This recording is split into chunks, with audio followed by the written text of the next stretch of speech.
Olá, pessoal! Estamos começando mais um episódio do TS Cast, hoje com um tema extremamente relevante para todos os profissionais de saúde e para todas as pessoas, né? Vamos falar sobre educação financeira. Vamos começar aqui com 100 plantões.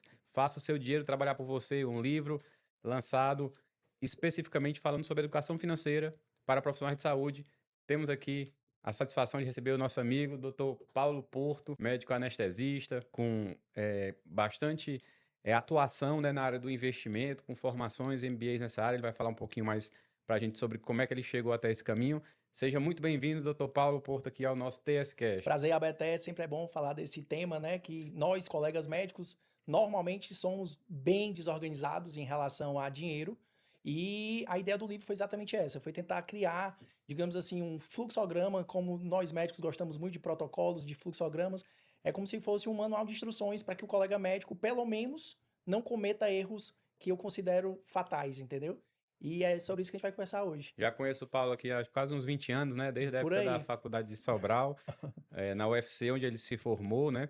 Depois ele trilhou para sua residência, né, de anestesia, mas ele vai falar um pouquinho da, da sua trajetória, fez formação na área de dor, fez MBA e depois ele realmente se direcionou para essa área dos investimentos, né, do mercado financeiro, onde ele desenvolveu aí e vem desenvolvendo vários projetos e que culminaram, né, com essa experiência toda dele, né, nesse livro, que eu já li, inclusive, aprendi bastante, né, e eu acho que é um manual, né, realmente muito prático, né, do que a gente pode estar usando algumas estratégias do dia a dia para se organizar mais, né, na nossa questão financeira, e é impossível você ler um livro desse e não fazer uma reflexão, Sim. né, sobre como é que está a sua situação, como é que está a sua organização, como é que está a sua segurança patrimonial, ou até mesmo, né, pensando nas gerações futuras, né, o que é que pode ser feito para organizar tudo isso, e é sobre isso que a gente vai conversar aqui. Então, eu queria, por gentileza, primeiro você começasse falando da sua trajetória, né? Você tem uma história Sim. muito interessante, que também tem muita coisa no livro, coisas que eu também me identifico, né, bastante. Eu queria que você começasse falando um pouquinho de você, para a gente depois trilhar aí para o mercado financeiro. Beleza. Eu estudava no 7 de setembro, né? E aí vinha de uma família relativamente classe média baixa, né? O papai era funcionário hoje aposentado da Petrobras, nível médio, mamãe também na época nem tinha nível superior, ainda era nível médio, uma professora da prefeitura. E eu sou filho único. E uma frase que eu sempre escutei do papai e da mamãe foi o seguinte: estude, porque é a única coisa que a gente vai conseguir deixar para você. Não se preocupe, que a gente não vai ter condições de deixar nada de patrimônio e tudo mais. A única coisa que a gente vai conseguir são os estudos. E aí eu levei isso como um mantra, como uma espécie mesmo ali de um carimbo, de uma marca que eu precisava estudar realmente.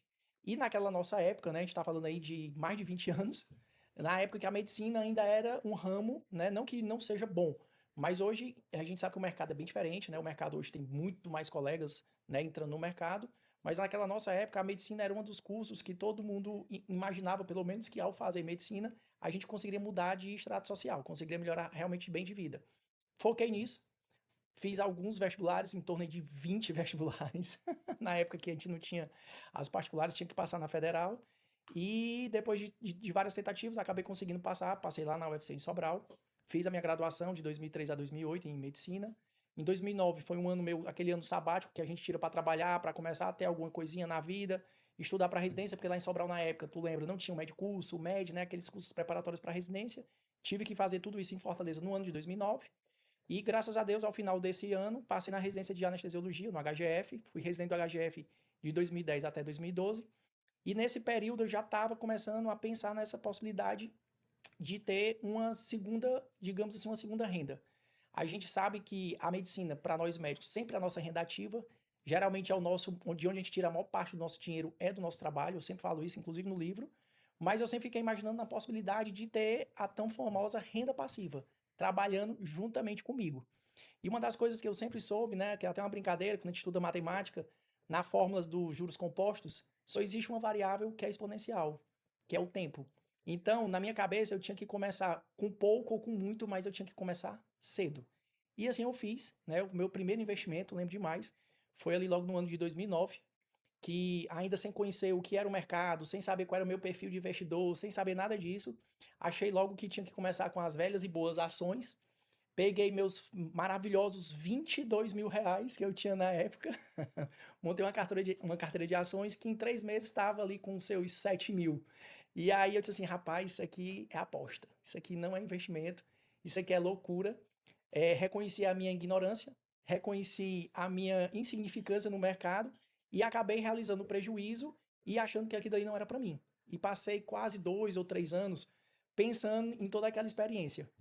Até que depois disso, resolvi me aprofundar mais. Aí fiz um curso de ações, que eu fiz aqui até junto com hoje, que é meu sócio lá na Aplix, com o Felipe Ronce. O Felipe tinha um curso de ações na época, para começar a entender o mercado. Achei bastante interessante. Anos depois, acabei fazendo um MBA da IBMEC, que é o MBA de Stock Pick, o nome era um MBA exatamente para você aprender como analisar uma ação, como analisar o mercado, como analisar a parte de geopolítica e tal.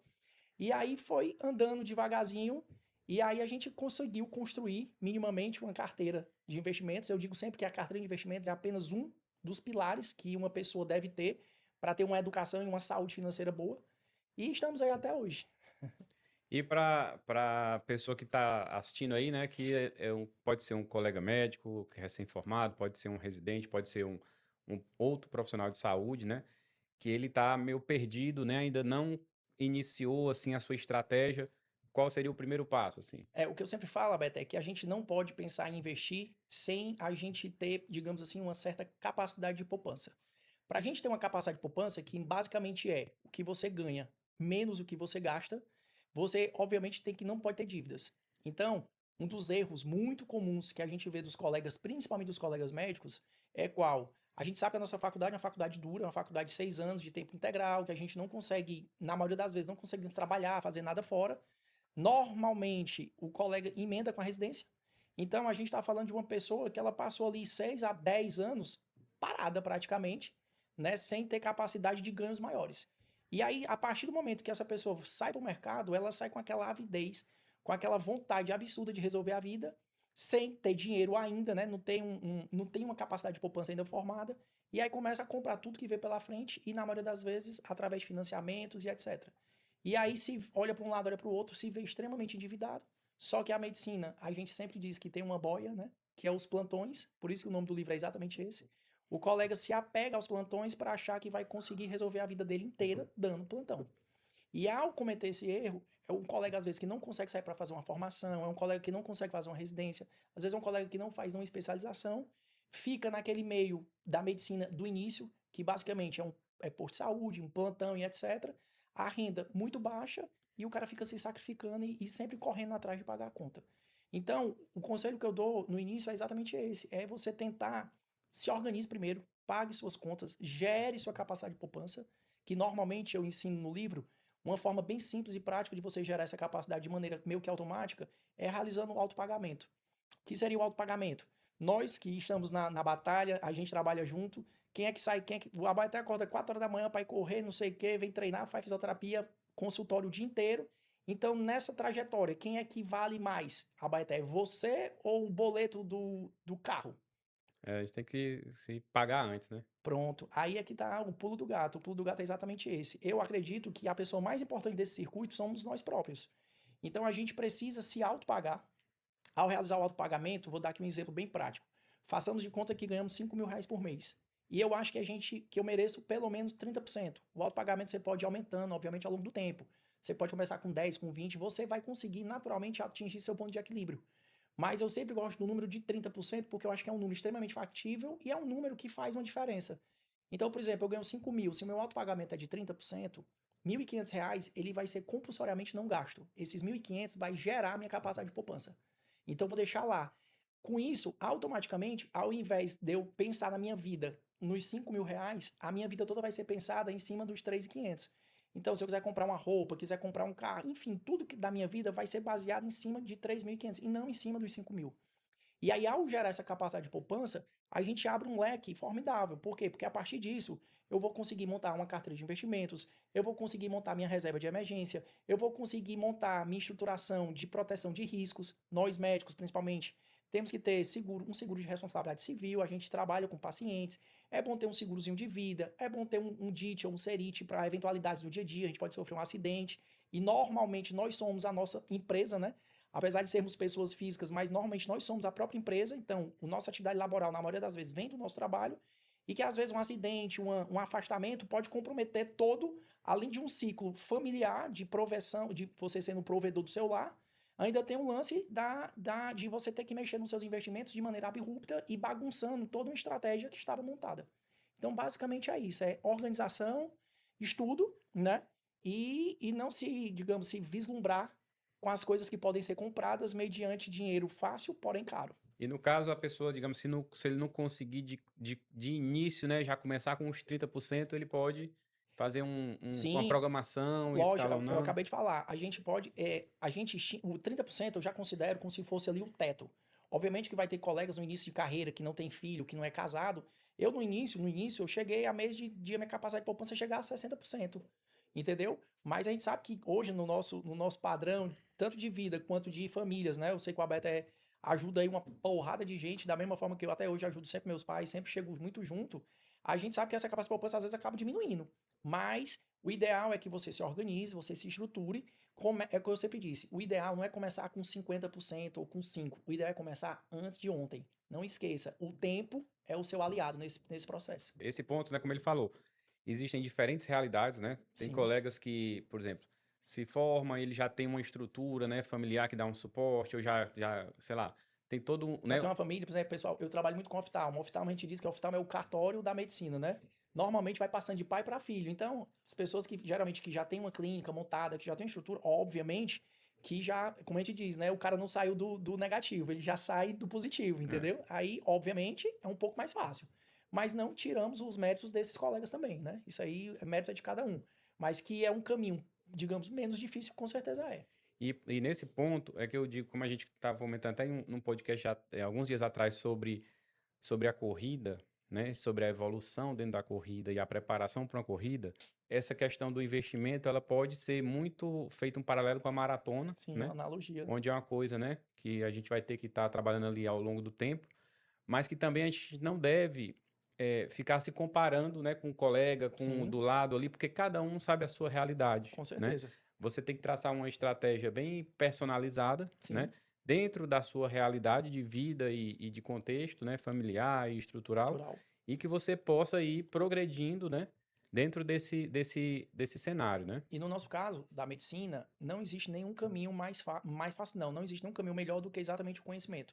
No livro também vai ter uma parte do livro que eu mostro a pirâmidezinha dos investimentos, que a base dessa pirâmide é o conhecimento. O conhecimento em que sentido? Não só o conhecimento de saber, de entender um pouco sobre o mercado, mas o conhecimento próprio, né? Eu e o Abaeté, a gente se conhece há mais de 20 anos, mas há 3, 4 anos a gente acabou se esbarrando numa especialização. Lá em Ribeirão Preto, eu fui fazer do intervencionista lá, exatamente nesse pilar do conhecimento, porque quanto mais ferramentas nós adquirimos, maior é a capacidade laboral, a capacidade de ganho, né? Tem uma máxima, né, bem simples da gestão que diz o seguinte: nós somos remunerados proporcionalmente ao problema que a gente consegue resolver para a sociedade. É assim que uma pessoa é remunerada. Exemplo: se o que eu resolvo, todo mundo resolve e é um problema tecnicamente fácil, não tem por que eu ser muito bem remunerado por isso. Por quê? Porque eu vou ter muita concorrência. Agora, se eu cada vez mais me especializo, se cada vez mais eu me foco em problemas cada vez mais complexos e que poucas pessoas resolvem, obviamente eu mereço e vou conseguir ser bem remunerado por isso. Então, o conhecimento é isso, é você nunca ficar ali na sua zonazinha de conforto, né? O ideal é que você sempre vá buscando novas maneiras, novos meios de ganhar. Por quê? Porque quando eu falo de capacidade de poupança, como eu falei no início, é o que você ganha menos do que você gasta. Às vezes a gente sabe que aqui no quanto gasta, às vezes a gente sabe que tem um monte de desorientado, o cara que tem muito financiamento, gasta com muita besteira. Mas partimos do pressuposto que esse cara já seja um cara minimamente organizado. Às vezes ele não consegue mais diminuir nada aqui, e nem é interessante, que às vezes o cara ficar diminuindo numa besteira, num cafezinho, numa sobremesa, entendeu? Isso aí não vai fazer diferença nenhuma no final das contas. Mas se o cara conseguir aumentar o primeiro lado da fórmula, que é quanto ele ganha, aí sim, aí faz muita diferença. Então, o conhecimento é fundamental. É por isso que às vezes eu fico. Recebo muita pergunta no Instagram do Doutor Investimentos, uma pergunta de colegas que estão se formando. Paulo, o que é que tu acha? Eu estou terminando daqui a um ano e tudo mais. Tu acha que eu vá trabalhar ou que eu vá para residência? Aí eu sempre digo a mesma coisa. Rapaz, depende. Se você não tem condição, se você tiver uma família estruturada, se você tiver muito organizado e você já consiga partir para sua residência, vá e vá logo. Porque quanto mais você se especializar, mais você vai se diferenciar no mercado. Agora, às vezes, o cara como eu, mesmo eu saí da faculdade daquele jeito. Então, assim, eu precisava tirar o papai e a mamãe do buraco, estavam endividados e tudo mais, porque mesmo eu fazendo a faculdade pública, eu morava em Sobral, então tinha os custos inerentes de moradia, que você sabe como é que era, e que aquilo ali, por mais que fosse pouco, pra gente já era muito, entendeu? Então, naquele meu primeiro ano de formado, eu tive que ralar, correr atrás para deixar eles organizados, né, para tentar retribuir o que eles seguraram ali a barra durante minha formação, e aí depois eu estudei para passar na residência. Mas hoje em dia, do jeito que o mercado tá, a minha resposta sempre é a mesma. Meu irmão, esquece o que tu tem e vai para residência, porque quanto mais cedo tu fizer tua especialização, quanto mais cedo tu entrar no mercado de trabalho, tu vai ter diferencial. Porque ainda o nosso funil da residência tá mantido, mas ninguém sabe até quando. Isso é um ponto importante, né? Para a gente estar falando aí ao longo do tempo, né? Dando um exemplo que se você vai ter 40 anos de atuação na área De médica, né? carreira. Digamos, de carreira. Um ano como especialista ou subespecialista, né? Ele tende a render muito mais do que um ano como Com certeza, médico tem a generalista, né? menor dúvida disso. Então, é, e a gente está tendo realmente um aumento muito grande, né, de formação de médicos. Então, o gargalo da residência vai ser cada vez mais, né, Estreito. complexo, porque não tem como também proporcionalmente aumentar essas vagas de residência Residência. proporcionalmente ao que está aumentando de faculdades, né? Então, não só é uma coisa que ao longo do tempo vai fazer diferença, mas também a tendência é ficar cada vez mais difícil, né? Exato. Então, assim, eu também tenho essa visão, né, de que, lógico, excetuando-se nas situações que a pessoa tem alguma complexidade ali, né, ou familiar ou pessoal, que realmente ele precise, né, dedicar ali 1, 2 anos ao trabalho, como foi o que eu fiz também na minha época, né, também dentro desse mesmo contexto do Paulo, eu fiquei 2 anos e meio trabalhando, né, antes de ir para a residência, mas eu tinha passado um concurso, né, e tudo, Sim. era um contexto bem específico, e eu queria também, né, fazer meu pezinho de meia ali para poder viajar e trabalhar fora e tudo, e me sustentar na residência, né, fora do Ceará. Excetuando-se situações bem específicas, sem dúvida, você se direcionar diretamente aí, né, para a especialização, para a residência, é uma opção bem interessante Muito nesse bom. lado, né? E tem outras pessoas que hoje em dia estão buscando outras formas de especialização que não seja só a residência, né? Que tem suas complexidades também, né? Tem questões envolvidas que a gente tem que ponderar sempre, Sim. né? Os prós e os contras, mas o importante é você sempre estar investindo na sua Formação. formação. E essa questão do conhecimento, né? Conhecimento dentro da área médica e conhecimento, né? Às vezes Fora. fora, né? Hoje em dia, por exemplo, eu vejo uma das ferramentas mais importantes da pessoa hoje estar se dedicando é a inteligência artificial, Com certeza. né? Então, assim, hoje tá quem está já bem avançado na inteligência artificial já está muito à frente.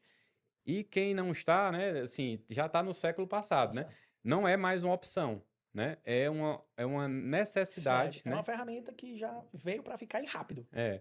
E aí ela vai permear por todos os setores da vida da pessoa, né? Do caso de um profissional de saúde, desde do atendimento, do prontuário, do agendamento, né? Do atendimento ao cliente, até mesmo é, é, o, a parte de investimentos, né? De Sim. análise financeira, de gestão, né? Então, é ferramenta demais. Então, quem hoje não estiver focando, se dedicando, se aprofundando nessa área, está perdendo tempo também, né? Com certeza. E outras coisas que a gente tem que lembrar desse ponto de vista, às vezes o cara diz assim, vou investir pra quê? O que eu sempre digo, tem uma frasezinha, inclusive, que é a do livro, né? Que eu digo que investir é proteger. E é proteger o quê? É proteger você próprio, né? Como? Fazendo os seguros que a gente mencionou, um seguro de vida, fazendo o seu seguro de invalidez, é protegendo a sua família, é se preocupando com a sucessão patrimonial. Já conversei esse tema com a Beté, mas esse é um tema que quase ninguém conhece, ainda mais em muitos colegas médicos. Por exemplo, hoje em dia, Baité, se, por exemplo, Deus o livre, a gente faleça, a gente vai sair daqui, Deus o livre sofre um acidente. Façamos de conta que você deixa aí um patrimônio, né, de 10 milhões de reais. Tu sabe me dizer hoje quanto é que a tua família, né, os que ficarem, quantos eles teriam que ter líquido para poder mexer nos teus 10 milhões? Isso aí é complicado mesmo. Ó, um processo hoje de sucessão, aqui em Fortaleza, né, com os impostos, com cargos advocatícios, com cargos, com encargos cartoriais, Hoje, uma sucessão, ela vai ficar aí pelo menos em torno de uns 25%. Então, quer dizer o quê? Quer dizer que se tu tá lá, tu é um cara extremamente bem sucedido, como você é. Se você deixa um patrimônio de 10 milhões, se os seus entes queridos próximos, se eles não tiverem 2,5 milhões líquido, livre, eles não vão conseguir mexer teus 10 milhões, por quê? Porque vai tudo pro inventário. Então, o processo de sucessão patrimonial, ele é extremamente importante, porque às vezes o cara morre, a gente tem a morte passional, que a gente chama, que é a morte do ente querido, que já vai fazer uma falta enorme, e às vezes existe a morte financeira da família, que muitas vezes as pessoas ignoram isso, entendeu? Então, é o que eu estava dizendo, a carteira de investimentos é um dos pilares importantes, é ela que vai ser uma das principais forças motrizes da renda passiva, mas existe outras coisas muito importantes, como se preocupar com o processo de sucessão, como se preocupar com os seguros para terceiros, de um caso, Deus o livre, de um processo médico e etc, etc, que as pessoas simplesmente ignoram, entendeu? Com certeza, né? Assim, a partir do momento que a pessoa começa a se estruturar, ele tem que focar em todos esses pontos, né? Inclusive Sim, pensando nas próximas, né, gerações, né? Para ele poder lidar com essa situação. Hoje em dia tem muita gente falando aí para migrar para essa questão da hold, né? E tudo que você pensa sim. sobre essa questão. Pronto. A hold patrimonial, que geralmente é a hold mais que estão mais falando no momento, ela sempre teve uma função muito importante no processo de sucessão, principalmente quando é um cara, uma família que tem bastantes imóveis, né? Por quê? Porque se a gente, vamos considerar um cara que tem 5, 10, 20 apartamentos, terrenos, etc. Imagina só se tudo isso fosse bater no inventário. Esse inventário aqui seria realmente impossível de ser ministrado, porque ele precisaria desses 20, 30% desse patrimônio todo. Então, a grande vantagem da hold é qual? É na hora que você coloca todos os seus bens, principalmente os imóveis, para dentro da hold, esse processo, ele, como o nome está dizendo, a hold é uma empresa que gerencia outras empresas. Então, a gente vai colocar esses bens para dentro da hold como se fossem pequenas empresas da principal. E aí, com isso, eu já faço com o contrato todo direitinho, já entra no o bem, já dizendo de quem é, por exemplo. O Alberto vai botar 3 apartamentos, esse aqui é do fulano, esse aqui é do ciclano, esse aqui é do beltrano. Então, quando você faz um processo de hold, ela já vem toda estruturada. Hoje, além disso, ela voltou muito à tona, né? A gente sempre usou o hold para fazer isso, para fazer sucessão. Mas hoje voltou muito à tona por causa do novo imposto, né? Que foi criado esse ano agora com a reforma tributária, que é o imposto de 10% em cima das distribuições de lucros. Né? Nós médicos, quase todos nós, recebemos pelo menos alguma parte dos nossos dividendos através de PJ, né? A gente recebe através de uma CNPJ que a gente tem que transferir para um CPF. Então, a vantagem da hold nesse processo é basicamente qual? Por exemplo, você trabalha, por exemplo, eu trabalho aqui na TS. E aí eu recebo aqui meus honorários da TS, que é uma PJ. Se eu transferir, se eu receber os honorários daqui do meu CNPJ diretamente para o meu CPF e já ultrapassar os 50 mil, primeiro, eu já não vou poder mais, em tese, mexer mais nenhum das outras empresas que eu tenha, a não ser que eu queira patrocinar o governo Lula, né? Porque aí cada transferência acima de 50 mil, o CNPJ já vai gerar uma DARF de 10% e nós, pessoas físicas, ao final do ano corrente, a gente vai somar tudo que entrou na nossa empresa e o que passar de 600 mil até 1 milhão de reais, a gente vai ter uma tabela progressiva de imposto que vai começar em 0,1% até chegar nos 10%. E se partir de 1 milhão, já vai ser 10% na fonte. Então, quando eu faço a hold, eu pelo menos me protejo dessa primeira divisão. A DARF, ela deixa de existir. Porém, ao cair dentro da empresa, cara, não tem jeito. Tem muitos colegas, inclusive, que foram mal orientados, até bom de conversar sobre isso, tirando o cartão de crédito da empresa, achando que isso vai ser a solução dos problemas. Só que como é que o cara vai pagar da PJ contas da PF, entendeu? Existe até um nome para isso, que vai ser considerado distribuição de lucro disfarçada, só que infelizmente alguns colegas que não estão sendo bem orientados estão fazendo isso como uma saída, entendeu? E é isso, e a situação é essa, a situação é que a gente precisa mesmo, é tentar rever nossos conceitos, tentar melhorar o governo que está nos comandando, para a gente tentar dar uma melhorada, porque é facada por cima de facada. Tem que ter toda essa organização, Com tem que certeza. saber quem está lhe orientando, né? Seja na parte contábil, jurídica, né? E Sim, financeira, né? Para que a gente possa ter uma estratégia personalizada usada para para isso. otimizar, né? Hoje, é o que eu digo, hoje você tem uma estrutura fiscal bem feita. No Brasil atual, para nós médicos, é quase igual a gente ter um planejamento de formação. Paz, vou me formar, vou fazer residência disso, é a mesma coisa, bicho, porque senão o cara vai trabalhar para os outros. Quais seriam hoje, assim, os três principais erros que você percebe aí no geral aí O, nos médicos profissionais de saúde? o imbatível campeão de todos eles é o que a gente comentou no início. é financiamento, às vezes, sem necessidade. Ah, tu é contra comprar as coisas? Não, não sou contra comprar nada. O que eu tento orientar os colegas é que, se ele não tem um montante, pelo menos importante, para amenizar a carga de juros, para que ele vai fazer? Vai ficar pagando juros compostos para o banco, que já é trilionário, ao invés dele pegar os juros compostos e trabalhar para ele. Tá entendendo? Que é exatamente o que eu digo no livro. O grande segredo é a gente trocar de curvas, a gente sair do ciclo vicioso de pagar juros e passar para o ciclo virtuoso de ganhar esses juros. Então, o erro clássico é esse, é financiamento sem necessidade. O segundo erro clássico é o que todos nós já fizemos alguma vez e vários colegas fazem. É ganhar X e ganhar Y e esse Y é maior do que X. Isso é muito comum. Às vezes o cara ganha 50 pau, que é um bom salário, e gasta 60, gasta 70, entendeu? Por quê? Porque é ultra, super, mega desorganizado. Então, os colegas às vezes não têm nem noção do orçamento familiar, entendeu? E o terceiro gargalo, que é muito famoso, é o seguinte, que é um problema atual da sociedade. É a ansiedade extrema. É o cara que ele não sabia nada disso, hoje ele vai começar e ele já quer começar como? Ganhando muito. E aí nessa ânsia, nessa ganância de querer ganhar o planeta em um ano, ele acaba cometendo milhões de erros e se expondo a muito risco. Então, se você conseguir se proteger da sua ansiedade, da sua ganância, se você conseguir se proteger da sua própria desorganização, e se você conseguir se proteger de não ficar pagando juros para os outros e começar a ganhar juros para você, provavelmente vai dar certo. E essa questão do orçamento, né? Como você falou, a pessoa ganha 50 mil, gasta 60, às vezes ele não tem a menor noção quanto é que ele está gastando, Gastando. né? Não, isso é muito comum. Às vezes não sabe nem quanto é que ganha. Na primeira reunião, às vezes, que a gente faz lá na Aplix, no escritório, quando vai um cliente, principalmente um colega médico, às vezes que é a minha presença, a primeira pergunta que a gente faz é essa: Fulano, quanto é que tu ganha hoje? Aí o cara às vezes já não sabe, né? Porque também tem essa dificuldade, né? Porque às vezes a gente tem muitos ganhos variáveis. É. A primeira pergunta já não tem resposta. A segunda, quanto é que tu gasta? Essa é que não tem resposta. Por que é que a gente faz essas duas perguntas? Primeiro, para isso, para o cara começar a investir, a gente já tem que saber se ele está tendo balanço positivo. Porque se ele tiver com balanço negativo, nem adianta. Ele tem que se reestruturar, pagar as dívidas e voltar. Depois que ele está tendo balanço positivo, a gente tem que ver se o positivo dá para melhorar, se o negativo dá para melhorar e a gente melhorar a CP, melhorar a capacidade de poupança. Para a partir de então, a gente fazer o planejamento do cara, porque a gente não trabalha só com investimentos, a gente trabalha com planejamento patrimonial. E aí vai ter todas essas esferas, vai ter a parte de investimentos, a parte de proteções, a parte de sucessão e etc, etc. Então, às vezes, o cara não sabe nem essa resposta, bicho. Aí ele meu irmão, tenho que fazer as contas aqui, depois eu volto, entendeu? É desse jeito.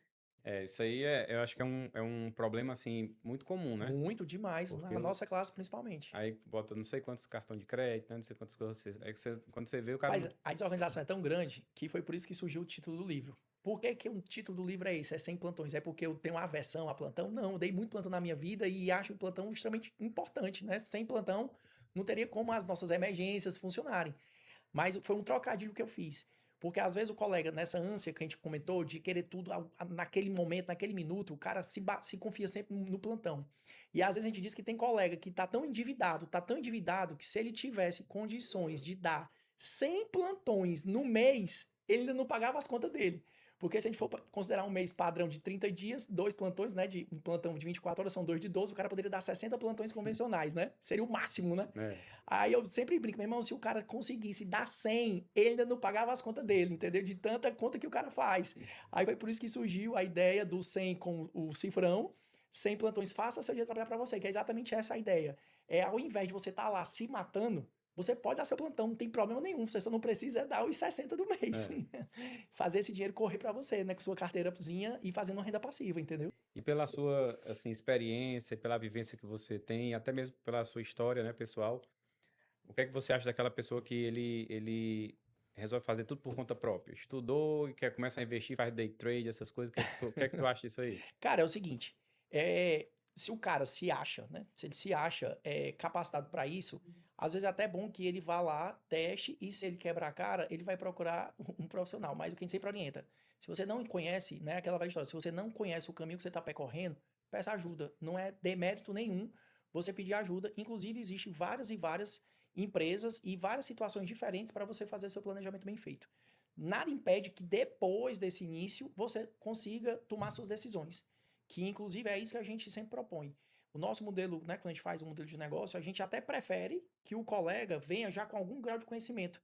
Porque quando o cara vem muito zerado, ou ele é aquele cara que topa tudo, que é ruim, porque pode ser que pegue um assessor, um cara um pouco mais mal intencionado e prejudique, ou então é aquele cara que ele não sabe de nada e que desconfia de tudo. Uhum. Entendeu? Então, como a gente falou, a base do conhecimento é muito boa. Como foi que eu fiz? No começo, a primeira carteira, me ferrei total, reconheci que não sabia e fui estudar, né? É. Então, assim, hoje existem várias formas de você fazer isso. Existe assessoria online, existe assessoria presencial, existe assessoria ainda na base de comissionamento, existe assessoria que é a nossa hoje, que é o Fee-Based, que é o processo de construção de patrimônio, que é mais utilizado nos Estados Unidos já atualmente, já era o mais utilizado na Suíça, que é aquele em que você me contrata para ser seu prestador de serviço.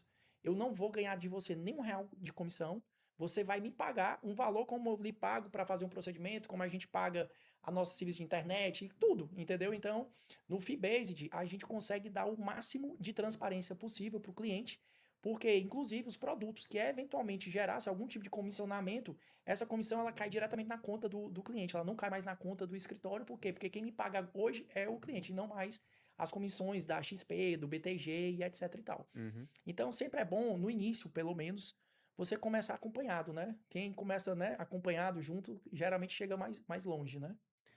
E assim, existe uma complexidade, né? Que vai muito além só do mercado financeiro, né?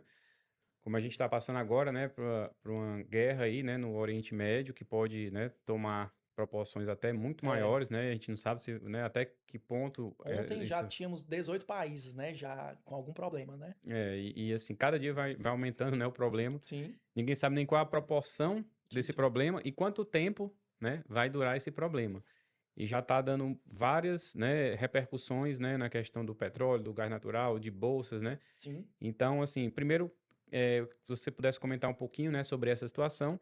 E nesses momentos, né, de crise, a gente vê muitas pessoas buscando alternativas, né, ao mercado financeiro, às investimentos, né, tradicionais aí, outras alternativas que muitas pessoas, até mesmo lá no Oriente Médio, como a gente vê, eles gostam muito da questão do ouro, né, das pedras Preciosa. preciosas, diamantes, joias, né, eh, relojoaria, né, alta relojoaria, né, então assim, a gente vê muito, até mesmo bolsas, né, de marca, né, então Sim. assim, qual é a sua visão sobre esse contexto aí, sobre essa diversificação, sobre Pronto. essa tentar, né, reter valor com outros tipos de bens?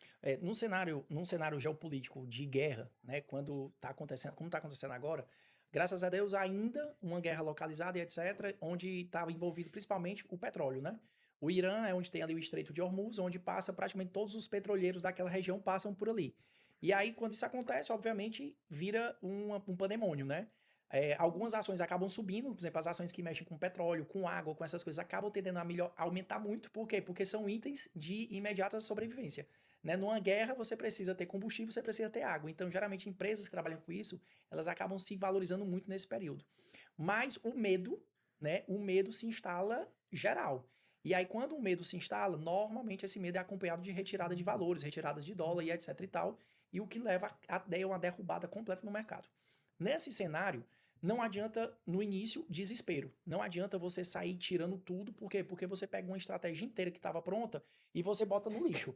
O que a gente sempre orienta é que em em pequenas proporções ou calibrada, de acordo com a carteira, você tem que ter produtos de hedge. Um produto de hedge é um produto que, como o nome está dizendo literalmente na tradução, é segurança. Você tem que ter algum tipo de segurança da sua carteira para tentar manter aquela carteira minimamente estável, entendeu? O hedge mais famoso do planeta sempre foi o ouro. E geralmente ouro, ouro mesmo, né? Eu até brinquei, antes de fazer o podcast, a gente conversou, eu e a Baté, eu disse assim, macho, o Silvio Santos, o final do Silvio Santos, o cara era realmente sabido.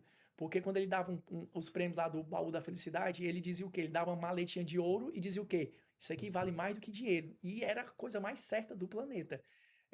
A melhor maneira de você fazer hedge é com ouro físico. Não é com título em ouro, não é fundos em. Por quê? Porque se tiver o caos, o sistema financeiro, tudo vai por água abaixo, vai ter uma guerra, sei lá, cibernética, computacional, tudo que for gerenciado via papel, não vai ter. Então, a melhor forma seria hedge em ouro. Só que no século XXI, bicho, você sair com uma maletinha de ouro, ainda mais na segurança que a gente não tem, é muito complicado. Mas sempre o ouro vai ser sempre um hedge muito bom de ter. No mundo atual, existe um hedge que eu, particularmente, é o que eu gosto bastante. Inclusive, ele tem um sinônimo, não sinônimo, não, um apelido, né, de ouro digital, que é o Bitcoin. O Bitcoin hoje mais do que nunca, acho que agora, já depois de mais de 10, 15 anos que surgiu, né, a ideia do Bitcoin ali surgiu em 2008, 2009, explodiu a primeira vez em 2017, 2018 para o grande público, mas o Bitcoin cada vez mais mostra-se com solidez e como bom ativo de hedge. Ah, mas o Bitcoin não consegue comprar as coisas, não sei o quê. Não interessa. A função dele hoje é exatamente essa. A função hoje do Bitcoin é reserva de valor. E não existe nada melhor para fazer hedge do que artigos de reserva de valor. Da mesma forma que às vezes o cara lá onde tu foi, né, Dubai, Abu Dhabi, as pessoas gostam muito de investir, guardar dinheiro com relógios, com joias. Por quê? Porque você pegando, por exemplo, uma marca muito famosa, um Rolex. Um Rolex, bicho, ele é um cheque na mão, digamos assim. Na hora que você precisar vender, você vai vender. É a melhor forma? Não, mas é uma forma, entendeu? Da mesma forma, bolsas de mulheres de marca, que elas conseguem reter valores muito bons, elas não perdem valor. É igual a nossa Hilux aqui no Ceará. Você compra uma Hilux por 400 mil, você vai vender ela por 500, é impressionante, mas é a verdade, né? A gente sempre brinca que a Hilux ela vai revalorizar, né, ao longo do tempo. Então, você ter hedge nessas situações são fundamentais e são importantes para que você não tenha uma oscilação muito grande da sua carteira. Vai oscilar para baixo? Vai. Não se iluda, ela vai cair. Mas se você tiver hedges, ela cai menos, entendeu? E ali deixa um pouco mais tranquilo. E quando você pensa aí numa situação dessa extrema, né, de guerra, que as pessoas às vezes têm que se deslocar até embora do seu país, é uma coisa ele ter esses bens, né, esses itens, né, o seu dinheiro ali Na sua mão, sua na mão, disposição. né, às vezes é necessário, né? Até comentei aqui com a Baeté, ali em 2008, 2009, quando teve realmente ali a primeira grande revolução na Venezuela, ali que foi o ápice do caos, as pessoas ali que tinham Bitcoin, eu que tenho Bitcoin há muito tempo, a gente sempre soube dessas histórias, as pessoas que tinham Bitcoin naquela época eram as pessoas que conseguiram sair do país com certa facilidade, conseguiram construir suas vidas em outros locais. Por quê? Porque era um bem completamente digital que elas poderiam esconder onde elas bem quisessem, né? Às vezes você só precisa da sua senha, das suas palavrinhas, e conseguiram se dar muito bem. Então, nesse momento de guerra, não adianta você ter sua conta no banco num banco nos Estados Unidos, num banco na Suíça, porque na hora do crash vai quebrar tudo, entendeu? Lá mesmo, né, em Dubai, quando a gente teve lá agora recente, antes dessa guerra, né, foi bem antes, assim, logo antes, tinha muita gente que veio da Rússia por causa da guerra com a Ucrânia. Muita gente chegou lá, né, comprando grandes imóveis e Sim, trazendo, né, seus bens muitas vezes nesses formatos, né? é uma saída Ouro, joias, né, e tudo porque era o que eles conseguiam trazer mesmo, né, com eles para com eles fugir da para guerra. fugir da guerra. E Exatamente. aí tinham que ter essa opção, né? Então, assim, esse é uma situação bem extrema, né? Mas que, infelizmente, nós estamos passando por uma situação agora, né? Então, Sim, pode ser que realmente tenha uma repercussão muito grave aí no todo esse sistema financeiro também, sim, né? com certeza. Que ainda não dá para prever, O que vai né, o que é acontecer? que vai acontecer, mas a gente tem que estar antenado, né, acompanhando, né, todos esses movimentos, né, para ver o que é que, né, quais são os desdobramentos, né? Mas isso aí é o que pode acontecer com certeza. Outro ponto, então a gente falou assim dos três principais erros, né? Do médico, do investidor geral e tudo. E falou já daquele pontapé inicial, né? Que seria, né, dosar aí essa capacidade De de poupança, investimento, né? De capacidade de poupança. poupança, para que ele possa, né? Através do seu autopagamento, você começar a fazer suas estratégias e construir sua renda passiva. Isso. É porque, como a gente está num podcast, não dá para eu mostrar, mas eu vou tentar exemplificar. Quando a gente começa na vida laboral, a nossa renda ativa e a nossa renda passiva, a gente partindo de um gráfico XY, a nossa renda ativa e passiva está no ponto zero, certo? Ao longo dos anos, a nossa renda ativa ela tende a aumentar, ela vai aumentando, aumentando, aumentando. E se a gente não começar a nossa renda passiva, ela vai continuar onde? Ela vai continuar zerada. Sendo que a renda ativa, que é a nossa capacidade laboral, ela vai chegar uma hora que ela vai subir, subir, subir, ela vai estabilizar e ela vai começar a cair. Entendeu? Que é o normal de todo mundo. A gente precisa parar, porque ou por doença, ou pela idade, ou porque vai se aposentar realmente. Se eu começo simultaneamente, ou quase que simultaneamente, a construir a renda passiva, a gente observa no gráfico que a renda ativa vai subindo, vai subindo, vai subindo, estabiliza e cai. Se a gente começar com a renda passiva, como é uma acumulação de juros compostos, ela vem bem mais baixinha, mas ela vai crescendo ao longo do tempo. E a renda passiva, se você não fizer nada muito drástico, ela vai continuar subindo, diferente da renda passiva que vai cair. E é esse equilíbrio que a gente quer. A gente não precisa ter uma renda passiva gigantesca quando eu estou trabalhando, mas ela precisa ser minimamente viável, pelo menos para pagar minhas contas básicas, minhas necessidades básicas, quando a minha renda ativa deixar de existir. Não esqueçamos, nós somos profissionais liberais Eu, particularmente, eu não tenho concurso público e não quero, acho que a Beta também não tem. Tem concurso? Não, eu tive, mas eu Pronto, eu saí. também tive, já exonerei. Então, nós é que temos que fazer a nossa própria aposentadoria. Mas entre eu fazer minha aposentadoria e deixar o governo responsável por ela, eu prefiro fazer. É por isso que eu não tenho concurso.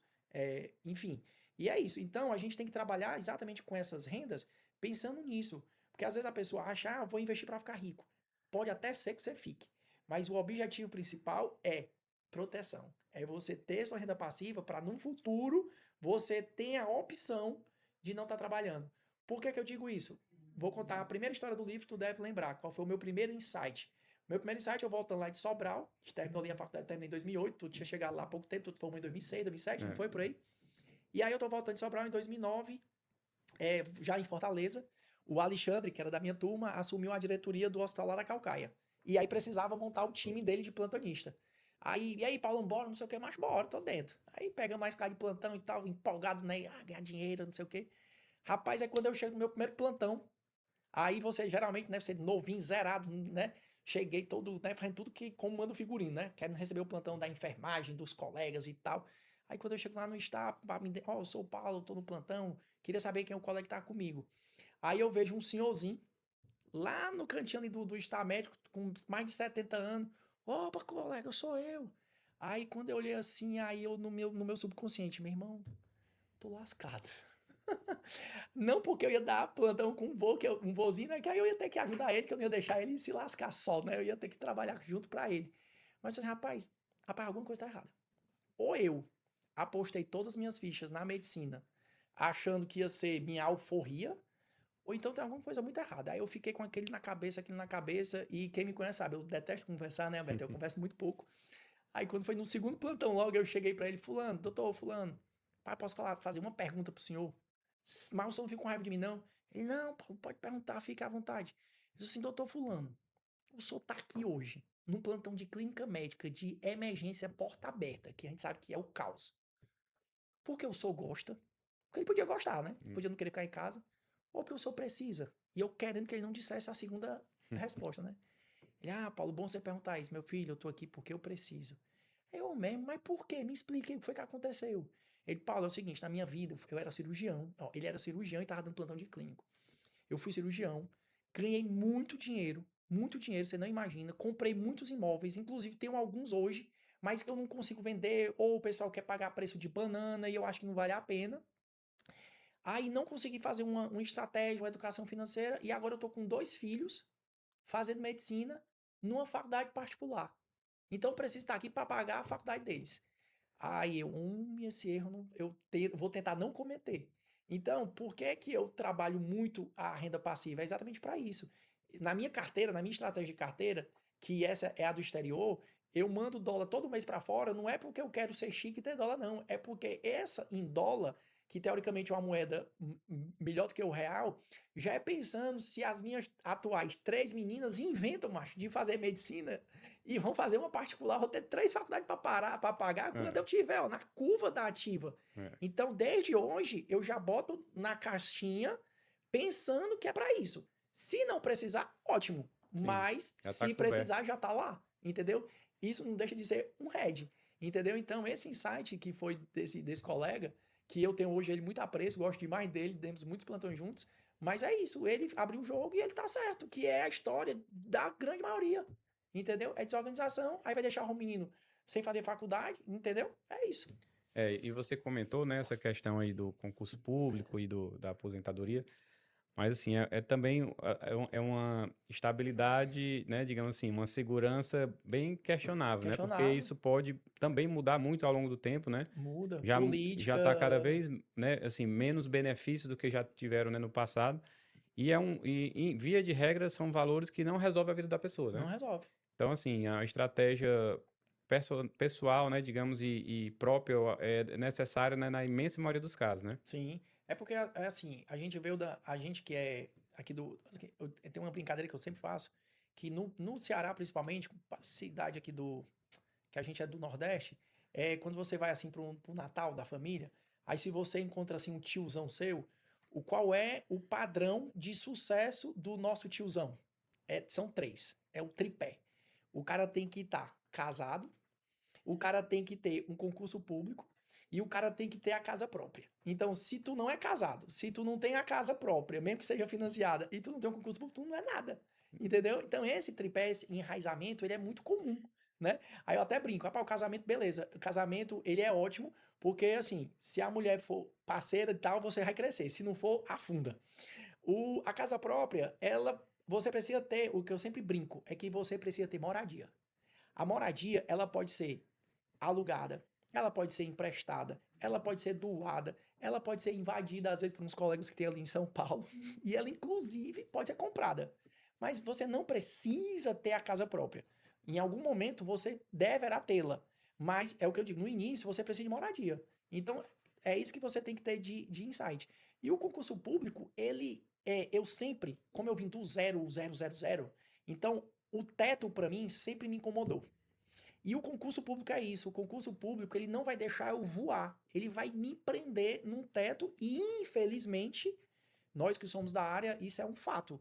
Infelizmente, os concursos médicos são muito ruins do ponto de vista financeiro, comparados com os concursos do direito e etc, etc. Então, você ficar preso num teto e ainda que esse teto ainda é baixo, eu não vejo vantagem, entendeu? É porque a gente trabalha muito a questão do, do nosso faturamento ali, né? Versus tempo, né? Vendendo Sim, nosso tempo, vendendo nossa hora de trabalho. com certeza. Então, se você já compromete várias horas da sua semana dentro desse concurso, né? Você Se inviabilizou, você né? botar em hora de trabalho, você vai ver que é insignificante. E aí tu tocou num ponto que eu gosto de falar também, que eu tinha acabado de esquecer. É exatamente isso. O grande segredo de você começar a investir é para quê? É para cada vez mais você ter a capacidade de não trocar tempo por dinheiro. Entendeu? Por quê? Porque o tempo, como eu falei, o tempo é importante em todos os sentidos. Mas quanto mais a gente tiver tempo de estar com a nossa família, de estar com nossos filhos, estar com nossos pais que estão ficando velhos, eu, no meu caso, que ainda sou filho único, quanto mais tempo eu conseguir disponibilizar para eles e não deixar de ter uma renda que eu considere boa, é melhor. A questão é que toda vida a gente fica correndo para trocar tempo por dinheiro, tempo por dinheiro. E é isso que a gente tem que mudar a chave. A gente tem que começar a criar ferramentas para que a gente ganhe dinheiro sem necessariamente estar com o nosso tempo. Por exemplo, uma carteira de investimentos que vai me dar meus dividendos, eu não preciso necessariamente estar lá todo o tempo. Ela vai estar lá gerando. Se a gente consegue colocar um negócio sustentável, uma empresa boa, em momentos, vários momentos você vai estar lá dentro e tudo mais, mas vai chegar uma hora que ela vai estar muito bem estruturada, você vai ter o seu CEO, você vai ter alguém que vai tocar e seu dinheiro vai estar entrando. Então, quanto mais a gente conseguir diminuir essa troca, mais qualidade de vida e mais bem sucedido eu acho que o cara é, entendeu? E assim, a gente vai conversando aqui, né? Podia passar o dia todo conversando, mas a gente vai ter que ir se encaminhando aqui para os momentos finais. Mas antes da gente encerrar, eu queria fazer mais um comentário, porque você falou muito dessa questão, né? Do endividamento, né? Do financiamento, de pagar juros.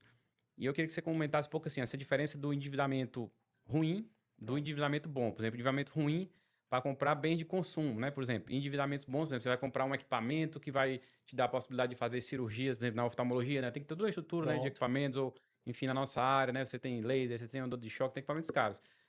Tenta, assim, para o pessoal que está vendo aí, fazer essa diferença, porque assim, nem todo financiamento é ruim, né? Sim. Às vezes você consegue uma condição boa, né? De um num BNB, no BNDES, num fundo, numa linha de crédito, uma coisa para você investir na sua clínica, nos seus equipamentos, enfim, faz uma ponderação aí. Excelente pergunta essa. Eu já fiz o MBA, né, de gestão em saúde e existe um conceito da gestão que é a TIR, que é a taxa interna de retorno. Né? Quando você vai fazer um projeto para saber se aquele projeto é minimamente viável, a gente sempre vai atrás dessa variável. Não existe um valor ideal dessa TIR, mas a gente acredita que seja algo aí que você tem que ter pelo menos um retorno aproximado de 15 a 21%. Então, o que é que a gente tá. Por que, que tem que ser isso? Se a gente for olhar hoje nossa taxa Selic, a nossa taxa Selic está em torno de 15%. Então, se eu quiser virar um rentista, se eu quiser comprar só títulos públicos ou renda fixa, eu vou ter mais ou menos esses 15% de retorno garantido. Então, para que diabo é que eu vou entrar num negócio que o cara vai me oferecer 12%, 10% com risco, com estresse, com trabalho, se eu sem fazer nada já tenho ali mais ou menos 15% garantida. Então, a taxa interna de retorno ela é importante para você saber se a viabilidade daquilo é boa ou não. E, consequentemente, para saber se eu vou fazer um investimento ou não. Por exemplo, a BT me apresenta um negócio que a gente pode ter uma taxa de retorno de 30%. certo? Ah, Paulo, vamos botar isso aqui, tal, tal. Meu irmão, já fiz as contas, é no mínimo 30% líquido. Meu irmão, se eu vou ter 30% líquido e aí eu vou no BNB, depois de muita briga, que sempre é briga, né? A gente consegue ali uma taxa de 10 de financiamento, óbvio que esse financiamento vai ser excelente. Porque eu vou estar comprando, vou estar pegando dinheiro, e a gente sempre diz, é uma máxima também bem importante. O dinheiro de terceiro, ele é sempre mais barato do que o seu, embora seja caro. Mas entenda, é porque quando você bota seu dinheiro no negócio, o seu risco de estar botando o seu dinheiro é muito maior do que se você pegar esse dinheiro emprestado. Então, sempre bom pegar emprestado, desde que você analise essa variável. Você analisando o projeto, vendo que a taxa interna de retorno vai ser boa, é só você comparar o que você vai ter de retorno com o que você está pegando a juros no mercado. Se fizer sentido, é um ótimo endividamento. Agora, o cara, por exemplo, a gente vai comprar nossa casa própria. Hoje, com a Selic a 15%, cara, o custo efetivo total de um financiamento hoje está em torno de 14, 13% de algo que a única coisa que você vai ter, na teoria, é o quê? É patrimônio. É construção de patrimônio. Só que às vezes é construção de patrimônio pagando 3 e que se Deus o livre, no meio do percurso der uma zebra e tu não pagar, aquele teu patrimônio ainda vai ser leiloado. E é rápido hoje em dia, entendeu? É por isso que eu brinco que a gente precisa ter moradia. Porque é o seguinte, ó, quando eu alugo, eu morei de aluguel quase até agora. Tem pouco mais de um ano que eu comprei um apartamento. Até então, eu sempre morei de aluguel. Quando eu moro de aluguel, o apartamento não é meu. O apartamento, por exemplo, eu aluguei o apartamento da Baeté. O apartamento é dele e eu pago um valor para eu morar naquele apartamento. Mas na hora que eu compro um apartamento financiado, o apartamento não é meu, não. O apartamento é do banco. Eu só tô mudando o pagador, só que com um detalhe muito mais caro. Entendeu? Eu não sei se as pessoas sabem esse número. Mas, por exemplo, um aluguel médio em Fortaleza, ele gira em torno. Um apartamento top, tá? Não tô falando de pereba, não. Um apartamento top. Ele gira em torno de 0,4% do valor do imóvel. O que quer dizer, se tu for morar num apartamento que custa 3 milhões, teu aluguel vai ficar em torno ali de 10 a 12 mil. É o aluguel de um apartamento de 3 milhões, top. Entendeu? É 0,4. Mas se eu for comprar este bicho, eu vou pagar hoje em torno de 14, 15% de custo efetivo total do financiamento. Então a minha parcela hoje, ela, por exemplo, a cada 1 milhão, quando os juros eram em torno de 10%, a cada 1 milhão a gente pagava 10 mil de prestação. Hoje é 15, mesmo, a parcela é 17, 18 de algo que só vai ser seu daqui a 30 anos. E, entendeu? Então é por isso que eu digo, e por que diabo é que tu comprou o teu? Pronto, aí eu vou explicar. Quando foi que eu comprei um apartamento? Eu tinha um negócio na minha cabeça. Eu só posso comprar meu apartamento quando eu tiver o valor dele total guardado. E eu não preciso daquele dinheiro. Foi assim que eu fiz. Eu só comprei o meu apartamento quando a dívida dele estava na minha conta. E eu financiei? Financiei. Financiei uma parte pelo BRB, porque eu consegui uma taxa muito boa. No final do ano retrasado, eu ainda consegui um efetivo total de 9,89. A Selic hoje está a 15. Tanto é que eu não dou um balão. Por quê? Porque se os juros do Brasil é 15 e eu estou pagando 9, para que diabo é que eu vou adiantar as passadas do meu apartamento? Eu deixo meu dinheiro, ó, rendendo. E aí lá na frente, quando tiver uma inversão dessa curva, aí eu começo a dar balão. Que é outra coisa que as pessoas não se tocam. Sim. Elas querem tanto se livrar da dívida por se livrar que não conseguem fazer uma conta simples, entendeu? E aí eu financei uma parte, paguei uma parte, foi meio a meio, dei a metade em dinheiro e a metade financiado. Por que tu fez isso? Por quê? Porque hoje o juros está 15, eu estou pagando 9,89. E se der uma zebra hoje, se Deus eu sofrer um acidente, se eu ficar inválido, o dinheiro dele financiado está onde? Está na minha conta. Eu não vou deixar a minha família desabrigada, eu não vou perder todo aquele capital. Então, eu só consegui comprar o meu quando eu tinha o valor dele todo guardado. Sim. Mas isso é uma loucura minha de organização. Tem gente que pode fazer, obviamente, diferente, entendeu? Mas para mim é o que faz sentido.